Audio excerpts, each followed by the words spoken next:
غیر قانونی طریقے سے بیرون ملک جانے والے 12 پاکستانی نوجوانوں کو انسانی اسمگلر نے یرغمال بنا لیا۔ لاہور کے 8 جوان جن میں 2 بھائی اور کزن بھی شامل ہیں، FIA نے کارروائی کا آغاز کر دیا۔ تفصیلات وسیم ریاض کی رپورٹ میں۔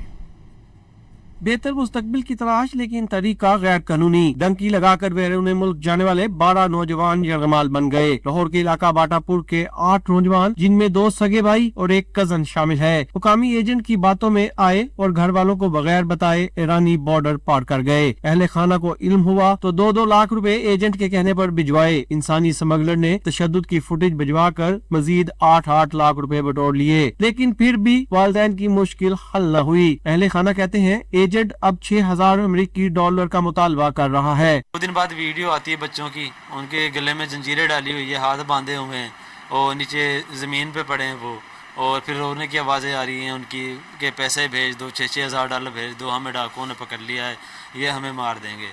بازیابی کے لیے بھاری رقم دینے کے باوجود والدین اپنے پیاروں کے دیدار سے محروم ہیں۔ اہل خانہ نے حکومت پاکستان سے انصاف اور بچوں کی جلد بازیابی کی اپیل کی ہے کہ ہماری CM پنجاب سے، وزیر داخلہ یہ محسن نقوی صاحب سے اور پرائم منسٹر پاکستان شہباز شریف سے درخواست ہے، ہماری اپیل ہے کہ ہمارے بچوں کو جلد سے جلد بازیاب کرایا جائے۔